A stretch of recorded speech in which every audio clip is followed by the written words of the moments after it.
अस्सलाम वालेकुम। प्रोग्राम में आपको खुशामदीद। मैं हूं मसूद रज़ा। इससे पहले कि हम सियासी और आइनी मामलात पर गुफ्तगू करें, 12 रबीउल अव्वल के रोज़ पाकिस्तान में दहशतगर्दी के बदतरीन वाक़यात हुए। मस्तोंग में और हंगू में ये कार्रवाइयाँ की गई दहशतगर्दी की। इसमें खुद कुछ हमले भी किए गए, फायरिंग की गई और मस्जिद और ईद मिलादुन नबी के जुलूस को निशाना बनाया गया, जो कोई भी मुसलमान कर नहीं सकता। और यकीनी तौर पर यह मुल्क दुश्मनों की एक साजिश है। एक ऐसे मौके पर जब पाकिस्तान में सियासी, माशी, माशरती मसाइल हैं, आइनी मसाइल हैं, इस वक्त पाकिस्तान एक मुश्किल दौर से गुजर रहा है। वहाँ पर मुश्किलें पैदा ना करें पाकिस्तान के दुश्मन, मज़ीद ये हो नहीं सकता। लेकिन इतना ज़रूर याद रखना चाहिए कि जो लोग भी इस तरह की मज़मूम कार्रवाइयों में मुलव्विस हैं, उनको ये पता होना चाहिए कि अफवाज पाकिस्तान की वाहिद अफवाज हैं जो साल हा साल से कम अज़ कम एक दहाई से ज़्यादा का अरसा है कि दहशतगर्दी के ख़िलाफ़ न सिर्फ निबर्द आज़माएँ, बल्कि दुनिया ने इसकी कामयाबियों तस्लीम, और हमने दहशतगर्दी को अपने शहरों से, अपने सरहदी इलाकों से, अपने गांव देहातों से, जहाँ पर भी इसने पनपने की कोशिश की, उसका कलाकामा किया है, उसको ख़त्म किया है। और ये जो कोशिशें हैं, इनको भी हमारी पाक फ़ौज और पाक फ़ौज के साथ पूरी कौम खड़ी होगी।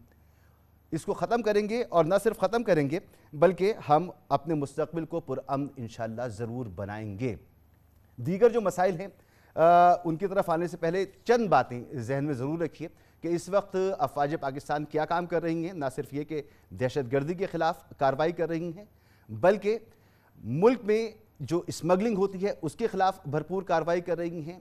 मुल्क से डॉलर बाहर भेजा जाता है, उसके ख़िलाफ़ कार्रवाई कर रही हैं। और इसके नतीजे में मुल्क में जो अशिया खुर्दनोश हैं और पेट्रोलियम मसनूआत हों या डॉलर के मामलात हों, इसमें बेहतरी नज़र आ रही है। तो ये भी एक आंख नहीं भाएगा पाकिस्तान के दुश्मनों को, लिहाजा इस तरह की मजमूम कार्रवाइयाँ हो रही हैं। लेकिन मुझे इसमें कोई शक नहीं है कि माजी हो, माजी करीब हो, माजी बईद हो, हाल हो या मुस्तकबिल हो, पाकिस्तानी कौम अपनी अफवाज के साथ, अपनी सिक्योरिटी फोर्स के साथ इस मामले पर ख़ास तौर पर सीसा पिलाई हुई दीवार की मानंद खड़ी रहेंगी। और हम सब जानते हैं कि इसमें रॉ मुलव्विस होती है, और रॉ के तो यहाँ पर फुटप्रिंट हमारे सामने मौजूद हैं, चाहे वो कुलभूषण हो या उससे पहले के लोग हों।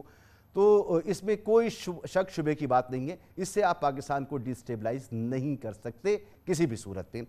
पाकिस्तान के जो सियासी मामलात हैं, इसमें ज़रूर हमें देखना होगा कि हमारी जो पॉलिटिकल क़यादत है वो किस तरह के फ़ैसले ले रही है। हमेशा हमने इस प्लेटफॉर्म से बात की कि निज़ाम मजबूत होता है, शख्सियात जो हैं उस निज़ाम के तहत ही मामलात को लेकर आगे बढ़ती हैं और कौमों को, मुल्कों को कामयाबी से हमकिनार करती हैं। इस वक्त सूरत हाल ये है कि पाकिस्तान में खैबर पख्तूनख्वा और पंजाब के जो इलेक्शंस थे वो तो खो चुके, आज तक उनका कहीं जिक्र नहीं है। अदालती फ़ैसला भी मौजूद है, आइन पर अमल नहीं हुआ। जहाँ आइन पर अमल ना हो तो वहाँ ख़तरात पैदा होते हैं। जनरल इलेक्शन, उसके अलावा उसके हवाले से सियासी जमातें मुनक़सिम हैं। तहरीक इंसाफ कहती है कि 90 दिन में इलेक्शन होने चाहिए, पीपल्स पार्टी कहती है 90 दिन में इलेक्शन होने चाहिए, नून लीग कहती है कि इलेक्शन आगे बढ़ जाए, कोई मामला नहीं। मौलाना फजलुर रहमान साहब ने भी गुफ्तगू की है इस पर, और शाहिद खाकान अब्बासी साहब ने भी गुफ्तगू की, और उन्होंने वही गुफ्तगू की है जो हमने कुछ अरसे पहले इसी प्रोग्राम में कई मुतालिद बार इस बात को दोहराया कि इलेक्शन अगर आप चाहते हैं कि सर्दी के मौसम में हो तो सर्दी के मौसम में इलेक्शन बहुत मुश्किल है पाकिस्तान में। और मौलाना फजलुर रहमान साहब भी कह रहे हैं सर्दी के मौसम में इलेक्शन नहीं हो सकते। तो अगर सर्दी के मौसम में इलेक्शन नहीं हो सकते तो फिर इलेक्शन की नई तारीख क्या होगी? ये बातें होना शुरू हो गई हैं। शायद खाकान अब्बासी कह रहे हों या मौलाना फजलुर रहमान साहब कह रहे हों, अब्दुल गफूर हैदरी साहब कह रहे हों, तो ये बातें अब होने लगी हैं। इसका मतलब ये है कि जनवरी से आगे भी जा सकती हैं, तो कितना आगे जा सकती हैं। मियां नवाज शरीफ साहब की वापसी के हवाले से बड़ी इंटरेस्टिंग सूरत हाल है। मियां नवाज शरीफ साहब जो एक बयानिया बना चुके थे, उसका ऐलान कर चुके थे और ये कह चुके थे कि मैं लिख के दे रहा हूं कि आने वाली हुकूमत मेरी है, नून लीग की हुकूमत होगी, वो चौथी मरतबा वज़ीर आज़म बनेंगे। और न सिर्फ चौथी मरतबा वज़ीर आज़म बनेंगे बल्कि साबिक़ आर्मी चीफ, साबिक़ DGISI और जजेस, साबिक़ चीफ जस्टिस साहिबान, एक मौजूदा जज साहब जो कि आगे के चीफ जस्टिस साहब हैं, उनके खिलाफ कार्रवाई करेंगे, उनको कैफरे किरदार तक पहुंचाएंगे। लेकिन अब आज फैसला हो गया है कि कोई मुज़ाहिमत का बयानिया नहीं होगा। बयानिया क्या होगा? बयानिया तरक्की का बयानिया होगा। लेकिन ये कैसे अवाम को कबूल होगा कि जिसके लिए मियां नवाज शरीफ साहब और उनकी जमात अवाम को तैयार करते रहे और फिर यहाँ से बाहर चले गए और अब वापस आ रहे हैं, तो उस बयानिए को उन्होंने बिल्कुल तर्क कर दिया है। 16 महीने की हुकूमत, उसकी परफॉर्मेंस उसके सामने मौजूद है। कैसे मुमकिन होगा कि हम पुरानी बातों को मियां नवाज शरीफ साहब की भूल जाएं? वो क्या गुफ्तगू करते रहें, एक नज़र सुन लीजिए। अब ये इसहाक डार साहब ने नया बयानिया दिया है, जो बयानिया कमेटी ने बयानिया तरतीब दिया है नून लीग का। नवाज शरीफ साहब क्या कहते रहे, पाकिस्तान से जाने से पहले उनके क्या ख्यालात थे, पाकिस्तान से जाने के बाद उनके क्या ख्याल थे, जरा मुलाहिजा कीजिए। अगर इन लोगों को स्पेयर किया तो अपने साथ जुल्म करेंगे, मिट्टी पाव वाला मामला नहीं, इस मामले को मंतकी अंजाम तक पहुंचाना होगा। ये कुछ दिन पहले मियां नवाज शरीफ साहब कह रहे थे, लेकिन अब इससे बदल गए हैं। तो मैं हमेशा ये बात कहता हूं कि आवाम बेवकूफ़ हैं, पागल हैं, उनको समझ में नहीं आता आप किस तरह की ये गुफ्तगू कर रहे हैं। कुछ दिन पहले कुछ और कुछ दिन पहले कुछ और, कुछ दिन के बाद कुछ और। आपके लोग कह रहे हैं कि डील, तो मियां नवाज शरीफ साहब के लिए खुद ही उनकी पार्टी ने बार बार कह दिया कि वो डील करके वापस आ रहे हैं। और उनकी डील कब हुई थी? जब इमरान खान की हुकूमत गई थी तो बाजवा साहब के साथ डील हुई थी। राना सनाउल्लाह साहब जिसे गुफ्तगू कर चुके हैं। बहरहाल मियां नवाज शरीफ साहब आए, आने के बाद जो परेशानी की बात है, पाकिस्तानियों के लिए परेशानी की बात है, वो ये कि मियां नवाज शरीफ साहब के लिए एक और सहूलत पैदा की जा रही है। और वो ये जो उनकी पार्टी कह रही है कि वो आएंगे, आने के बाद एक जलसे से खिताब करेंगे और फिर वल्लाह आलम वो जेल जाएंगे या नहीं जाएंगे। मसला ये नहीं है कि मियां नवाज शरीफ साहब की केसेस में कितना दम है, कितना नहीं है, कितने मेरिट पर हैं, कितने नहीं। अदालत का एक फैसला मौजूद है और उस प्रोसेस के जरिए हर पाकिस्तानी को गुजरना होगा। पाकिस्तान में ये नज़ीर मौजूद नहीं है कि किसी मुजरिम को जेल से रिहाई मिली हो, पैरोल पर रिहा हुआ हो, इलाज के लिए गया हो और वो वापस जेल ना आया हो बल्कि दीगर एक्टिविटीज़ कर रहा हो। तो अगर ये सहूलत मियां नवाज शरीफ साहब को मिलने जा रही है तो फिर बाकी जो कैदी हैं जेल के अंदर, तो उनके दरवाजे खोल देने चाहिए जेल के। सबके अपने अपने मसाइल हैं, जाएँ वो अपने अपने मसाइल को हल करें। ये एक मामला है। मेहमानों का मैं आपसे तारुफ कर रहा हूँ। लेवलिंग प्लेइंग फील्ड की भी बात होगी, साइफर केस की भी बात होगी। चेयरमैन तहरीक इंसाफ और शाह महमूद कुरैशी जो हैं उनके खिलाफ चालान पेश कर दिया गया है। वो केसेस कहाँ पर हैं? कादिर मंदूखेल साहब मेरे साथ मौजूद हैं, रहनुमा पाकिस्तान पीपल्स पार्टी के। बैरिस्टर अहमद पनसोता साहब, माहिर आईन कानून, सर बहुत शुक्रिया आपका। और सेनेटर कामरान मुर्तज़ा साहब, रहनुमा JOIF, सर आपका भी बहुत बहुत शुक्रिया। सेनेटर साहब, सबसे पहले मैं आपसे जानना चाहूँगा, ये तमाम मामला तो अपनी जगह मौजूद ही हैं। एक जो उबर था, इस वक्त जो मंजरनामा है वो मैंने बयान कर दिया। मियां नवाज शरीफ साहब ने ये फैसला किया है कि इस वक्त सबसे अहम मामला ये है कि मईशत को बेहतर किया जाए, मईशत पे फोकस रखा जाए, बाकी चीज़ों को छोड़ दिया जाए। मैं आपसे जानना चाहूँगा कि क्या इस वक्त ये सबसे बड़ा मसला नहीं है पाकिस्तान का कि पाकिस्तान के आइन पर अमल नहीं हो रहा, पाकिस्तान में कानून की अमलदारी मौजूद नहीं है, पाकिस्तान में सियासी हवालों से सियासी जमातों को एक जैसी फील्ड नहीं मिल रही है? क्या यह सबसे बड़ा मसला नहीं है पाकिस्तान का इस वक्त? यकीन ये पाकिस्तान का एक बड़ा मसला है और ये पाकिस्तान का मसला आज से नहीं है। ये इस वक्त, अगर आप कहें कि इस वक्त ये मसला पैदा हुआ तो शायद नहीं है। ये 75-76 साल का मसला है। पाकिस्तान में कभी भी दस्तूर पे अमल नहीं हुआ। जिस वक्त जो दस्तूर भी रहा वो दस्तूर पे उसकी रूह के मुताबिक अमल नहीं हुआ। और ये हम सब का जो अलमिया है, हम इसमें सब कहीं ना कहीं पे कसूरवार ठहरते हैं। यकीनन सियासी अमल शुरू होना चाहिए, सियासी अमल दुरुस्त होना चाहिए, राइट डायरेक्शन में होना चाहिए। मगर राइट डायरेक्शन में होने से पहले जो है उसमें लोगों को ये गिले शिकवे पैदा हो जाते हैं कि ये हमारे दौर में जो है ना वो क्या हुआ या हमारे साथ क्या हुआ। अब अगर मामलात को आगे सीधा लेके चलना है तो पाकिस्तान ऐसी जगह पे आ गया है जहाँ पे उससे आगे चलना मुश्किल हुआ होगा। तो फिर बहुत सारी चीज़ों को भूलना पड़ेगा। आपने अपने इंट्रो में मियां नवाज शरीफ के बयानिए का जिक्र कहा। जिस दिन बयानिया आया था और जिसमें जजों की बात भी की गई थी कि उनके साथ भी, तो वो शायद लीगली भी वो डिफेक्टिव था, वो नैरेटिव जो उनका था। तो जो चीज़ें लीगली नैरेटिव थी, एक तो एक्चुअली और फैक्चुअली डिफेक्टिव थी। जर्नलों के ख़िलाफ़ आप कोई कार्रवाई जो है ना वो मुमकिन नहीं है मुल्क में, जिन्होंने दस्तूर कई दफ़ा तोड़ा है और ताकत के ज़ोर पे तोड़ा है। आप उनके ख़िलाफ़ भी कभी कोई कार्रवाई नहीं कर पाए और जब भी उन्होंने वफ़ात पाई है उसको आपने पूरे प्रोटोकॉल के साथ जो है वो तदफीन उनकी हुई है। तो जब एक किसी के ख़िलाफ़ जो है ना वो आप एक्चुअली और फैक्चुअली कार्रवाई नहीं कर सकते और दूसरे के ख़िलाफ़ लीगली नहीं कर सकते, तो कम अज़ कम मेरी नज़र में, मेरा एक पॉलिटिकल वर्कर के तौर पे शायद ये हक बनता है कि मैं दूसरी पार्टी की लीडरशिप के अगेंस्ट या उनकी नैरेटिव को भी एग्जामिन करूँ। तो मैंने जो अपने तौर पे इसको एग्जामिन किया था, मुझे दोनों चीज़ें जो है ना वो ऐसी नज़र नहीं आई थी कि जिन पे अमल मुमकिन हो। मुमकिन है कि बाद में उन्होंने अपनी पार्टी के अंदर भी इसको रियलाइज़ किया हो, या कोई अगर कोई मैसेजेस हुए हैं जैसा कि इल्ज़ाम लगाया जा रहा था गुजरांवाला के हवाले से या किसी और जगह के हवाले से, तो मुमकिन है कि उसका व्यू अदरवाइज भी एक्चुअली और फैक्चुअली जो है ना वो प्रैक्टिकेबल नहीं था। ठीक, कादिर बंदू खेल साहब, ये तो जाहिर सी बात है कि जो काबिल अमल बयानिया नहीं था, मियां नवाज शरीफ साहब को बदलना पड़ा। इससे हटकर क्योंकि आप भी इस वक्त इलेक्शन की तैयारी कर रहे हैं, सेनेटर कामरान मुर्तज़ा साहब की जमात वो भी इलेक्शन की तैयारी कर रही है, अगर इस मौके पर मुल्क के अंदर ये तासुर मौजूद हो कि लेवल प्लेइंग फील्ड सबके लिए मौजूद नहीं है और ये सबूत मौजूद हों कि आइन पर अमल नहीं हो रहा और अदालती फैसलों को नहीं माना जा रहा, और आप लोग इसके लिए आवाज़ उठाने के बजाय अपने अपने लिए स्पेस की बात करते हैं, तो क्या आप समझते हैं कि अवाम के लिए इस मौके पर यह काबिल कबूल होगा आप लोगों का बयानिया, या जिस तरह नवाज शरीफ साहब को अपने बयानिए से पीछे हटना पड़ा, आप लोग अगर इससे पीछे नहीं हटते तो इस इलेक्शन में आप लोगों के लिए मुनासिब नहीं होगा, आपको इस पर इसका नुकसान उठाना पड़ेगा?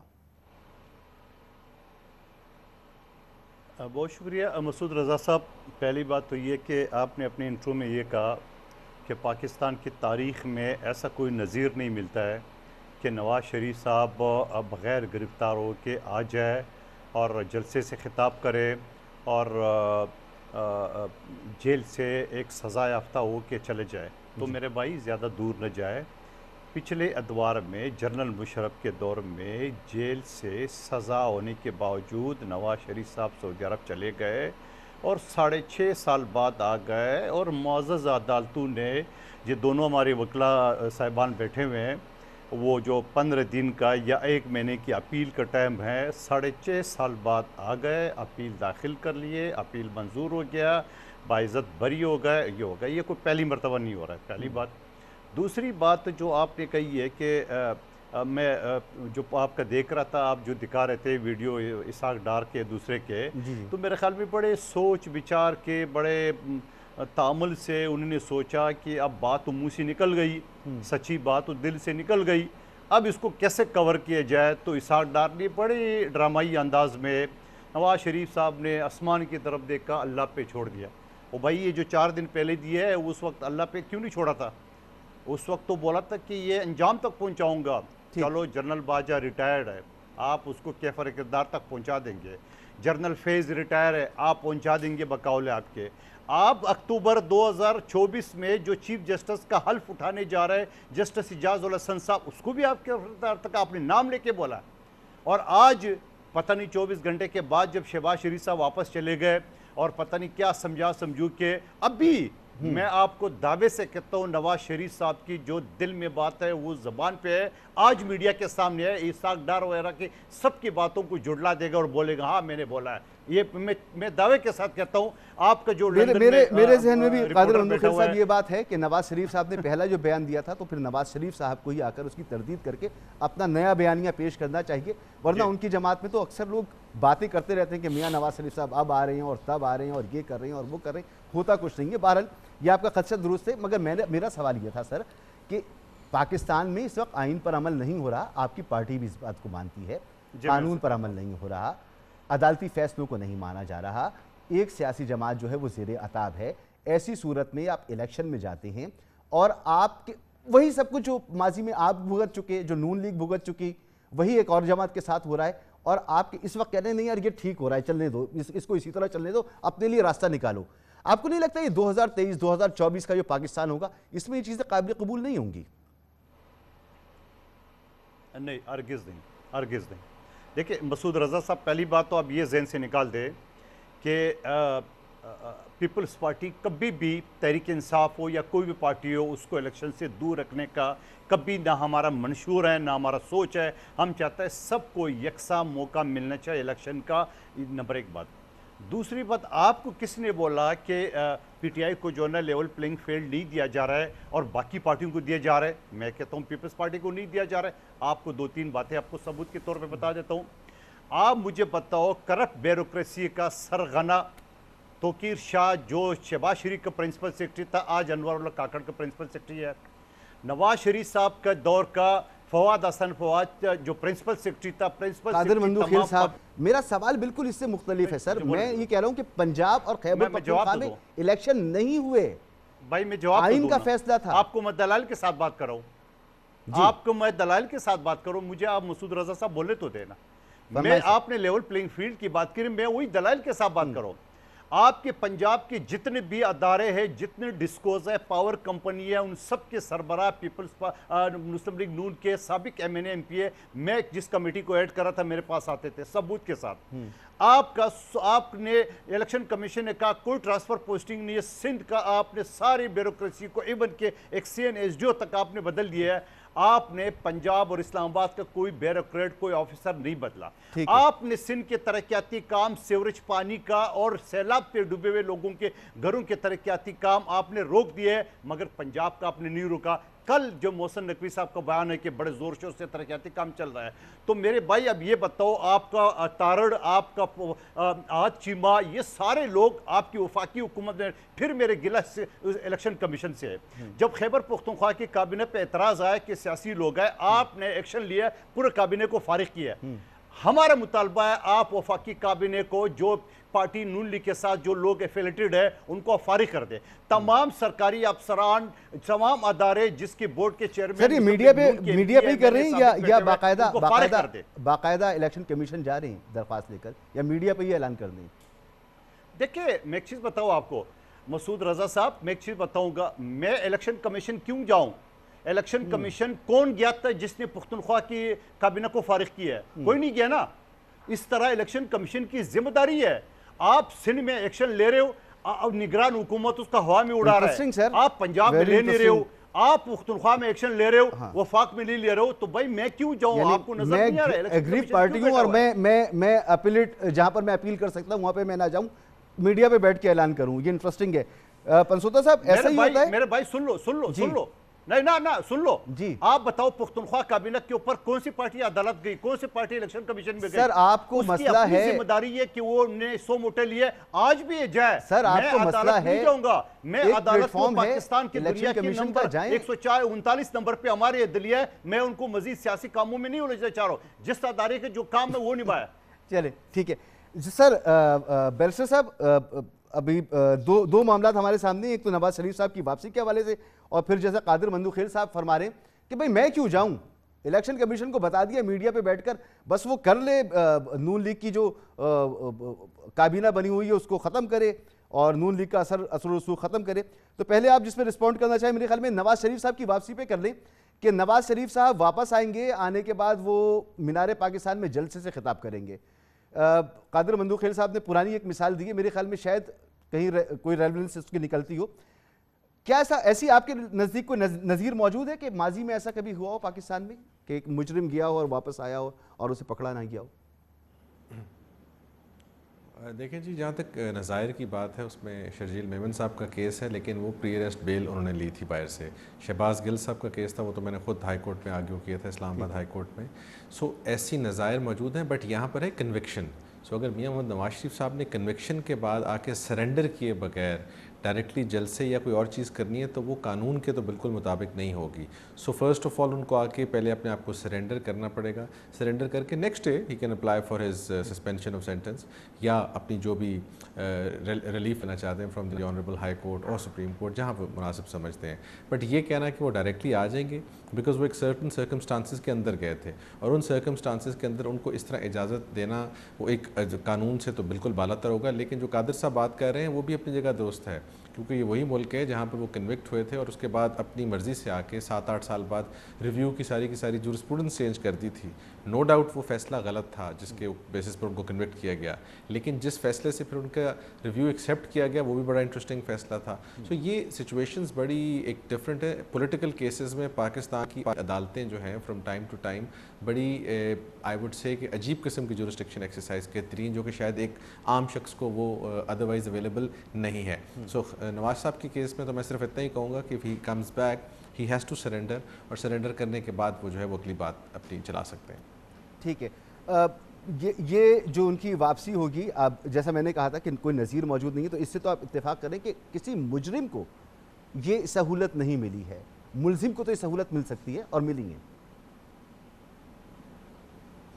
जी, आप दुरुस्त कह रहे हैं, मुजरिम को ये सहूलत नहीं मिली, लेकिन पाकिस्तान में there is always a first time. अगर बहुत सारी चीज़ें पहले हुई हैं या नहीं हुई तो शायद आई यू नेवर नो कि ये भी हो जाए, क्योंकि पाकिस्तान की जब आप जुडिशल हिस्ट्री उठाते हैं, जो कि अनफॉर्चुनेटली कोई इतनी मुनासिब नहीं है जिसके ऊपर हम बहुत चेरिश करें। प्री 2007 तो बिल्कुल ही मुनासिब नहीं है। इसी मुल्क में ये कहा गया कि आइन को आप चेंज करें, उसकी शक्ल जो मर्ज़ी करें।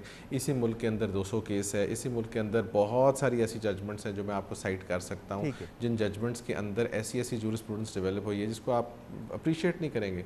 तो maybe this is the first time, शायद इधर भी उनका प्रोग्राम हो या ना हो, that is yet to be seen. But अगर आप मेरे से कानून के तालिब इल्म होने की हैसियत से पूछेंगे तो येस, अगर कोई शख्स जिसको सज़ा याफ्ता है उसको आके अपने आप को सरेंडर करना पड़ेगा और सरेंडर करके फिर अगली बात करेगा। दूसरी, आपने इलेक्शंस की बात की थी कि इलेक्शंस के अंदर किसी को जाना चाहिए या नहीं जाना चाहिए। देखें, इलेक्शन यानी आप लोगों की क्या पोजीशन है सर? दो लोग आप लोग गए में इस पर? हम लोग कौन जी? यानी बार्स वुकला जो हैं वो गए में इस पर? जी जी, बिल्कुल बिल्कुल, मैं बताता हूँ। देखिए, ये बुनियादी तौर पर जो मसला है पाकिस्तान की आवाम का है और पाकिस्तान के सियासतदानों का है। सो अगर सियासतदान ये कहते हैं कि जी हमने बात रेड फ्लैग्स रेज कर दी और उसके बाद इलेक्शन कमीशन का काम है, तो फिर इवेंचुअली ऑफ कोर्स जिस तरह आपने हमारी तरफ इशारा किया तो बार एसोसिएशंस को जाना पड़ता है, इलेक्शंस तक के लिए हमें जाना पड़ता है। मैं बड़ा सरप्राइज्ड होऊंगा कि अगर एक पॉलिटिकल पार्टी सुप्रीम कोर्ट नहीं जा रही कि इलेक्शंस को करवाए जाए। एक पॉलिटिकल पार्टी गई, उसके हक में फैसला आया, रिव्यू में भी वो फैसला मेंटेन हुआ, लेकिन इलेक्शंस नहीं हो सके। चीफ जस्टिस साहब का इलेक्शंस नहीं करवा सके। पाकिस्तान में इलेक्शन कमीशन ऑफ पाकिस्तान जो है उसने अपने आप को कोशिश की है दिखाने की कि वो सुप्रीम कोर्ट से भी बालातर समझता है अपने आप को, उन्होंने इलेक्शंस नहीं करवाए। तो अगर इस स्टेज पर पॉलिटिकल पार्टीज इकट्ठी होकर इस चीज़ को इंश्योर नहीं करेंगी तो ये वही काम दोबारा होगा, क्योंकि election commission of Pakistan no doubt एक इंडिपेंडेंट इदारा है 218 के तहत, बट 218(3) में ये भी कहते हैं कि उन्होंने फ्री एंड फेयर इलेक्शंस करवाने हैं। 224 ये भी कहता है 90 दिन के अंदर करने हैं, और ये रोल जो है इससे वो डिविएट नहीं कर सकते। ये रोल उनका आइन के अंदर मुख्तस है, सब्सटैंटिव प्रोविजंस हैं, लेकिन उन सब्सटैंटिव प्रोविजंस को कभी डिलिमिटेशन, कभी कोई दूसरी प्रोविजंस के साथ इक्वेट करने की कोशिश की जाती है। मैं बेशतर जगहों पर बार बार at the cost of reputation बोलता हूँ कि जो हमारे आइन का दिबाचा है that talks about electing your representatives और उन रिप्रेजेंटेटिव्स के थ्रू पावर एक्सरसाइज करना, ये नहीं हो सकता कि उसको आप सस्पेंड करके और आप कहें जी कि मैंने डिलिमिटेशन और बाकी चीज़ें करनी है, वो भी एक ऐसे प्रोसेस के थ्रू, एक ऐसे सिस्टम से जहाँ पर 2 इलेक्टेड चीफ मिनिस्टर्स भी ना मौजूद हों उस काउंसिल में। सो ये जो बात है इसके लिए सबसे पहले इलेक्शन पॉलिटिकल पार्टीज़ को खड़े होना है। अगर वो नहीं होंगे तो फिर ऑफ कोर्स ये काम बार एसोसिएशन ही करेंगी। पाकिस्तान की सारी कॉन्स्टिट्यूशनल बैटल्स जो है वो बार एसोसिएशन से ही लड़ेंगी। पॉलिटिकल वेटेज जो होता है वो नहीं आता, और वो फिर नहीं आता तो फिर जाहिर सी बात है मीडिया पे भी उस तरह से डिस्कस नहीं होता, मुल्क में बहस नहीं हो पाती, वो दबके रह जाती है। हालांकि बड़ा संजीदा मामला है। मुझे जहाँ तक याद पड़ता है सेनेटर कामरान मुर्तज़ा साहब इस पर बड़े क्लियर रहे हैं माजी में, मैं उनको सुनता रहा हूँ। आपको सर एक ब्रेक मुझे लेना है, ब्रेक के बाद वापस आता हूँ और फिर ज़रा ये मामला कि जहाँ पर बुनियादी तौर पर आइन पर अमल नहीं हो रहा हो, कानूनी अदालती फैसलों पर अमल ना हो रहा हो, सियासी जमातें अपने मुतालबात लेकर इलेक्शन कमीशन और सुप्रीम कोर्ट में जाने से घबरा रही हों या कतरा रही हों, ऐसे हालात में इलेक्शन का होना और उस पर भी कई डाउट्स हों, तो ये निज़ाम को मजबूत करेगा, मुल्क को मसाइल से निकालेगा या मजीद मसाइल में फंसाएगा? एक ब्रेक के बाद।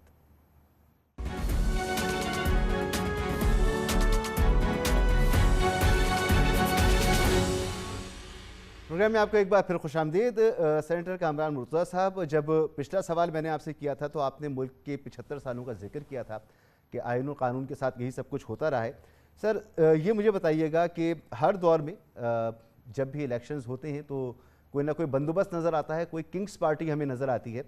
तो आने वाले जो अपकमिंग इलेक्शंस हैं इसमें क्या नून लीग को हम कह सकते हैं कि इस दौर की किंग्स पार्टी नून लीग है? देखिए, आप जो बहस हमारे उसमें चल रही है इस वक्त जी, इसमें अगर आप देखेंगे तो 2017 की उस पर चले जाएंगे तो आपको किंग्स पार्टी कोई एक नज़र आना शुरू हो जाएगी। मैं नाम नहीं लेता। हमारा मसला ये होता है कि जब हम एक बात कर रहे होते हैं तो फ़र्ज़ कर लीजिए कि मेरी इंक्लिनेशन अगर किसी तरफ है तो मैं उसको जो है वो पूरे नंबर दे देता हूँ और बाकियों को जो है वो पूरे नंबर नहीं देता बल्कि उसको ज़ीरो कर जाता हूँ।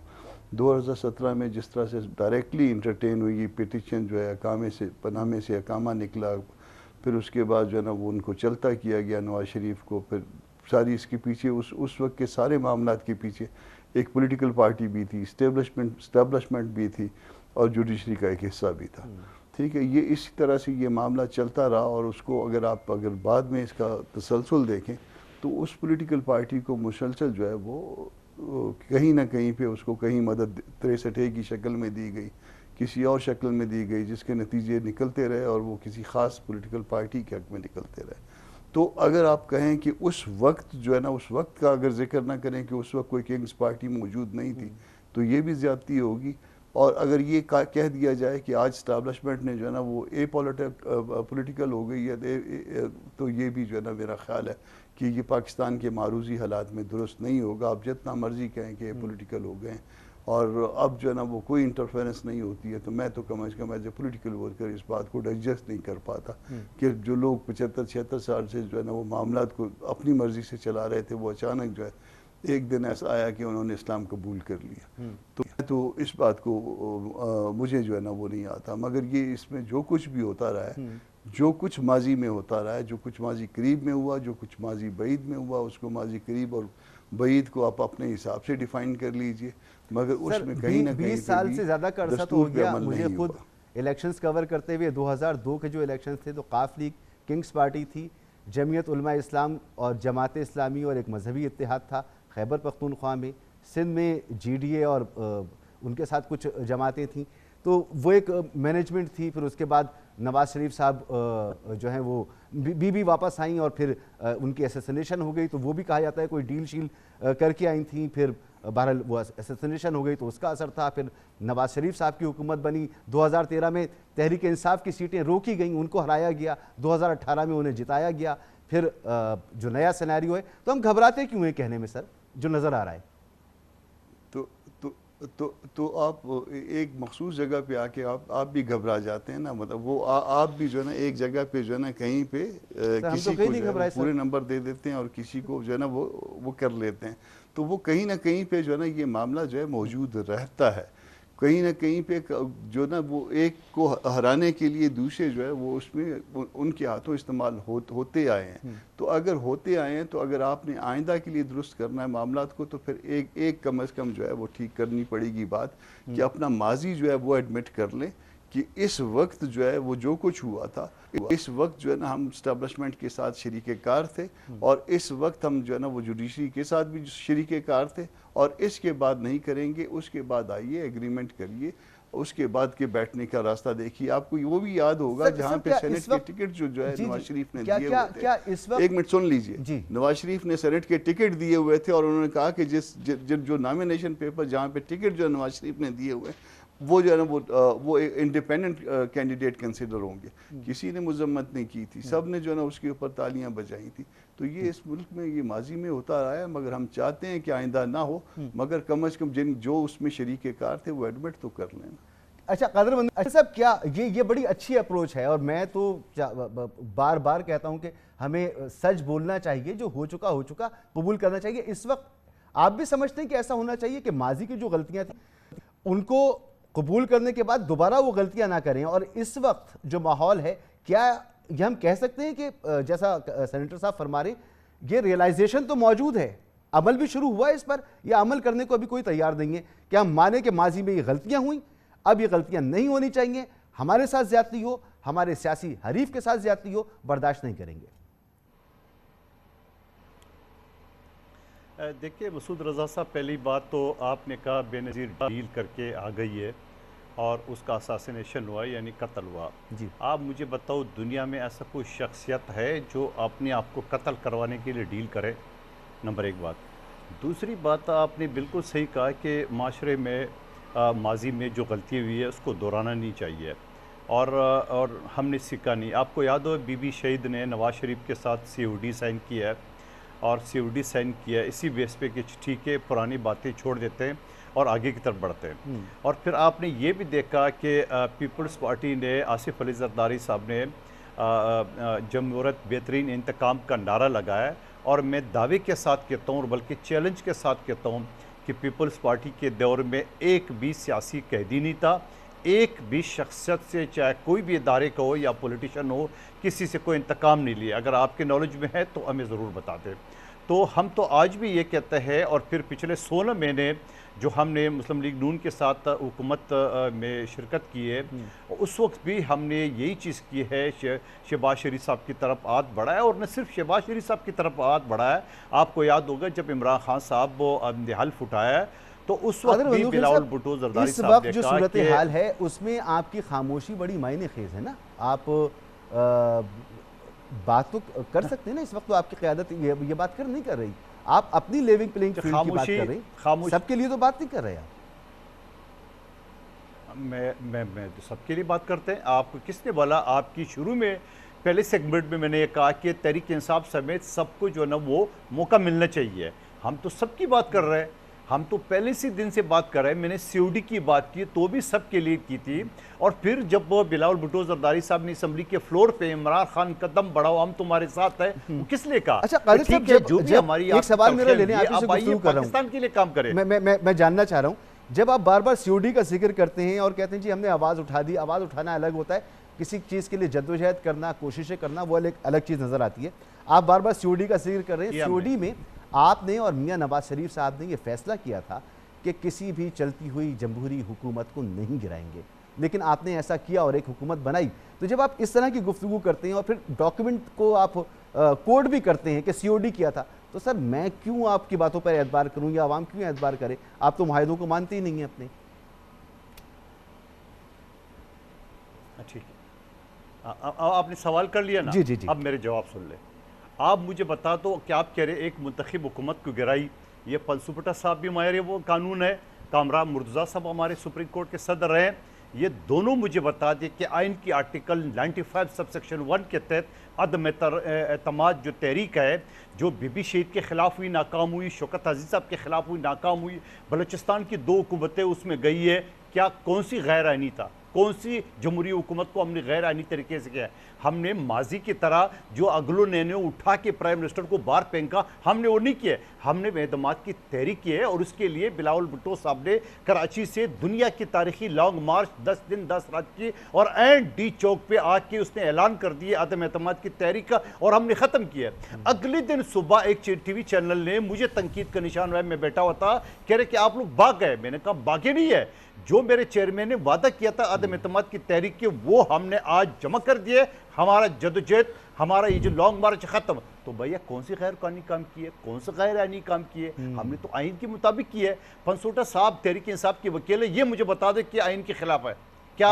आर्टिकल 95 आइन के अंदर नहीं है क्या? उसके अंदर जो है ना वो अगर कोई एतमाद हो जाए तो इससे पहले चेयरमैन सेनेट का इलेक्शन जो था वो भी बड़ा आइनी था, वो भी कानूनी था। ये तमाम मामलात बड़े आइनी कानूनी मामलात थे, इसमें कोई बदनीयती उसमें क्या हुआ वो भी बता देना। वो कैमरे खुफिया किसने लगाए थे? हमने नहीं लगाए थे, उस वक्त की हुकूमत ने लगाए थे। पंसोदा साहब शरियार आफरीदी पढ़ा लिखा आदमी है, उसने उसके ऊपर दस्तखत किए, हमने तो नहीं किया। ठीक है पंसोदा साहब, क्यों इतना मसला है भाई? तारीख कैसा है? देखें हम भी ये सवाल करते हैं, सीओडी लेकर आ जाते हैं, बीच में ऐसे अजीब अजीब सवालात करते हैं। कितना अच्छा जवाब है, आइनी और कानूनी तरीके से हुकूमत को भेजा था, और जो कुछ मुल्क में हो रहा है सब आइन और कानूनी हो रहा है। जहां पर कोई ज्यादती नजर आ रही है उस पर आवाजें भी उठा रही हैं सियासी जमातें।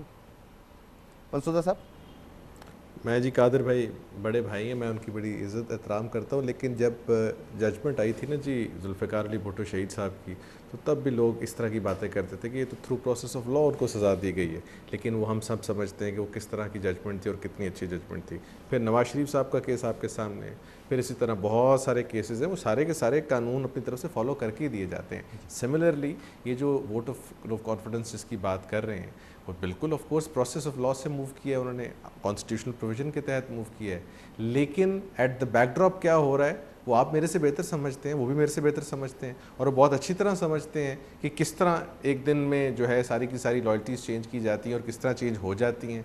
ये कोई नई चीज़ तो नहीं है। This goes for all political parties. Peoples Party इसमें एक एक्सेप्शन है। ये मैं हमेशा प्रोग्राम्स में कहता हूँ कि पीपल्स पार्टी ने कभी इस तरह की प्रैक्टिस को उस तरह सपोर्ट नहीं किया, लेकिन this was for the first time कि वो भी PDM के साथ उनको शामिल होना पड़ा और इस किस्म का मामले में इन्वॉल्व होना पड़ा। अब अगर आप मेरे से कॉन्स्टिट्यूशनल वायलेशन पूछेंगे तो बड़ी क्लियर है, सही कह रहे हैं, वो बिल्कुल बड़ा अच्छे तरीके से आई थी, बट क्या हुआ कैसे हुआ वो आप मेरे से बेहतर जानते हैं। यानी बाप की अपनी पोजीशन थी, काफली की अपनी पोजीशन थी, और उन्होंने अपनी पोजीशन तब्दील की। वो ऐलानिया कहते थे कि हम कहाँ खड़े हैं, किसके साथ खड़े हैं और क्यों खड़े हैं, और आप कहते थे उनसे वोट नहीं लेना।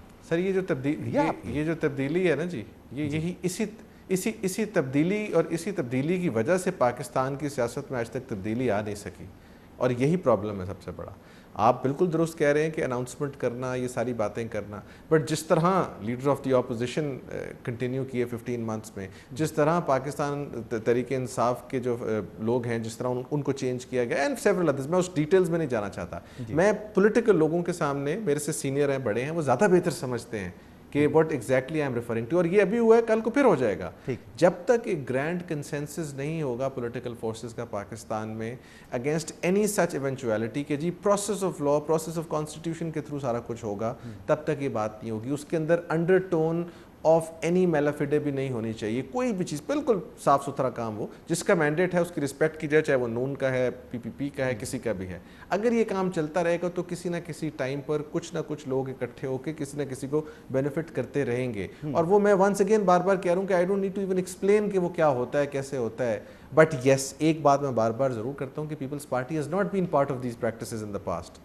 बट ये जो इस दफ़ा था, इसमें थोड़ी सी परेशान कुन बात थी कि ये थी कि उसमें किसी ना किसी तरह शामिल है। बिलावल साहब तो कहते हैं कि वो हुकूमत का हिस्सा नहीं थे, पीडीएम का हिस्सा नहीं थे, हुकूमत का हिस्सा थे, कुछ किस्म की बात। बट आई थिंक ये डाउन द रोड जब ये इलेक्शंस हुए, वो भी अब एक क्वेश्चनेबल चीज़ है, उसमें शायद चीज़ उस तरह रेट्रिक सेल ना हो सके। जो पीपल्स पार्टी की लेगेसी है वो शायद इस चीज़ में ट्रांसलेट ना हो सके। मेरा अपना पॉइंट ऑफ व्यू ये है। मैं आपसे शायद इस पर इत्तेफाक करूंगा कि पीपल्स पार्टी की जो लेगेसी है वो तो उन्होंने आइन दिया, आइन की, कानून की बात की, हमेशा बात की, इंसानी आज़ादियों की बात की, हुकूक़ की बात की, जमहूरी हुकूक़ की बात की।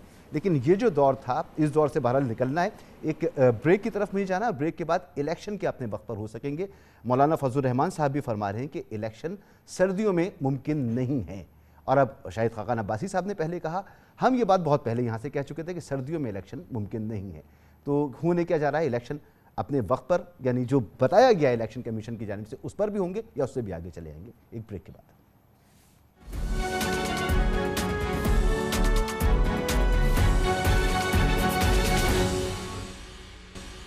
प्रोग्राम में आपको एक बार फिर खुशामदीद। इलेक्शन कमीशन ने तारीख दी है जनवरी के आखिर में पाकिस्तान में आम इंतखाबात की। इससे पहले खैबर पख्तूनख्वा और पंजाब के इलेक्शन अपने मुकर्ररा वक्त पर नहीं हुए, बहुत आगे गुजर गए। वहाँ पर आइनी माहिरीन का कहना है कि आइन टूट चुका है। यहाँ पर भी कुछ आइनी माहिरीन समझते हैं कि आइन टूट रहा है, लेकिन सियासी जमातें जो हैं वो मज़ीद डिले की भी बात कर रही हैं। मुर्तज़ा साहब, मौलाना फजलुर रहमान साहब ने कहा है कि सर्दी में अब इंतखाबात नहीं हो सकते। जाहिर सी बात है, ये तो एक मौसमी मामला है, अगर नहीं हो सकते होंगे तो नहीं हो सकते होंगे। इस पर परेशानी क्यों नहीं है, ख़ास तौर पर पीडीएम इत्तेहाद में शामिल जितनी भी जमातें थीं कि पहले ही 2 असम्बलियों के इलेक्शन नहीं हुए, मरकज़ के इलेक्शन जो हैं वो 90 दिन से आगे जा चुके, मज़ीद आगे चले जाएंगे। जहाँ आइन पर अमल ना हो, कानून पर अमल ना हो, सर वहाँ पर कैसे मामला आगे चलेंगे? अब आप इलेक्शन कब देख रहे होते हुए, अगर आपका मौक़िफ़, आपकी सरबराह का मौक़िफ़ ये है कि सर्दियों में इलेक्शन नहीं होते, तो कब होने चाहिए अब इलेक्शन? मसूद रज़ा साहब, आपने कहा आइन टूट चुका है। आइन हमने नहीं तोड़ा, आइन सुप्रीम कोर्ट ने तोड़ा था और 63A की जजमेंट में तोड़ा था, जिसके नताइज निकले थे, और वो जजमेंट आइन की मुताबिकत में नहीं है। आपके साथ 2 वकला बैठे हुए हैं, दोनों इसको देख लें, और वो आइन की मुताबिकत में नहीं है, मगर स्टिल फील्ड होल्ड कर रही है। और उसके फिर नताइज में जो है ना, वो मुसलसल फिर आइन जो है वो उसकी खिलाफ वर्जी होती रही है। जब अदारों के पार्ट पे इस तरह की बात होती है, तो फिर आगे जो है वो फिर अदारों से जो कमतर लोग होते हैं, वो जो पॉलिटिकल पार्टीज़ होती हैं, फिर वही रवश इख्तियार कर लेती हैं। तो अगर आइन टूटा था तो 63A की जजमेंट में उसको मिला के 63A के साथ देखेंगे तो वो उसकी मुताबिकत में नहीं है। सर, अब आ गई बात, उसके पार्लियामेंट मज़ीद आइन है, टूटा। मैं सुन आप लीजिए, आप सुन लीजिए, बात दोहरा देता हूँ, आप सुन लीजिए। एक सवाल है सर, आपसे करना चाह रहा हूँ, सुन लीजिए। आप लोग मैं आपके पहले सवाल का जवाब दे दूं, फिर 10 दफ़ा सवाल कीजिए, मगर सवाल इस तरह से कीजिए कि आपका पूरा जो है वो उसका जवाब आ जाए। ठीक है। उसके बाद जो है ना, वो फिर आइन किसने तोड़ा, इसमें डेट देनी थी, तो किसने देनी थी? 48/5 में डेट देनी थी, सदर साहब ने डेट दे दी। उन्होंने जो है ना वो समीउल्लाह कलीमुल्लाह खेलना शुरू कर दिया। उन्होंने उसको ख़त लिखा, उन्होंने उसको ख़त लिखा, उन्होंने उसको ख़त लिखा, आखिर में जो है ना वो गोल जो है वो अपने डी में डाल दिया। ये डेट देना जो है बड़ी क्लैरिटी के साथ जो है, मेरा पीडीएम के साथ ताल्लुक़ है, मेरा जेयूआई के साथ ताल्लुक़ है, मैंने बड़ी क्लैरिटी के साथ कहा था कि 48/5 में उनकी जिम्मेदारी है, उनको डेट देनी चाहिए थी, नहीं आई ना डेट, उन्होंने तजवीज़ कर दी एक, उनको कोई उन्होंने हुक्मिया जो है ना वो आज तक उसके बाद वो नहीं किया और वो आज तक कंटिन्यू भी कर रहे हैं, उसकी जो बेनिफिट है वो उसको एंजॉय भी कर रहे हैं, बावजूद वो टर्नओवर पूरा होने के वो कर सकते हैं। मगर यहाँ पे अगर इख्तलाफ होता तो वो भी कोई जो है ना आइन की मुताबिकत में कोई पोजीशन ले लेते। तो जब यहाँ पे किसी ने भी पोजीशन नहीं ली है तो अब आइन जो है ना वो मुसलसल जो है वो टूट रहा है। मगर उससे पहले ऑफिसर्स ने, उससे पहले अदारों ने ऐसे काम किए हैं जिसके ऊपर उंगलियां उठ रही हैं। ये सिर्फ ये इसलिए नहीं कि मैं एक सर वक्त कम है, मुझे मैं एक प्रोफेशनल बात कर रहा हूँ कि जब खैबर पख्तूनख्वा और पंजाब के इलेक्शन नहीं हुए, हमने तो हमेशा ये सुना कि पार्लियामेंट सुप्रीम है, आइन की कस्टोडियन पार्लियामेंट है, पार्लियामेंट में तो सर आप बैठे थे।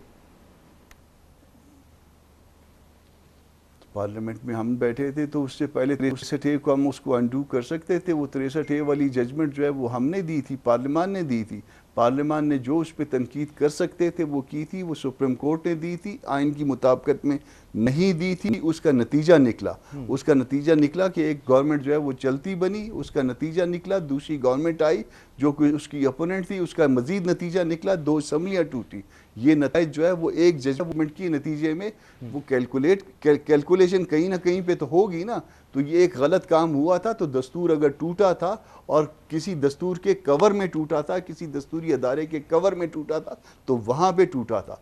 फिर उसके बाद जो है ना वो लूली लंगड़ी पार्लियामेंट उसके ऊपर जो है ना वो एहतजाज करती रही, एहतजाज होता रहा, मगर उसके बाद उसके ऊपर कुछ नहीं हो सका। मगर उसका नतीजा क्या निकलना था कि उसके ऊपर अमल दरामद नहीं हुआ, वो अपने हुक्म पे भी अमल नहीं वक्त खत्म हो गया मेरे पास।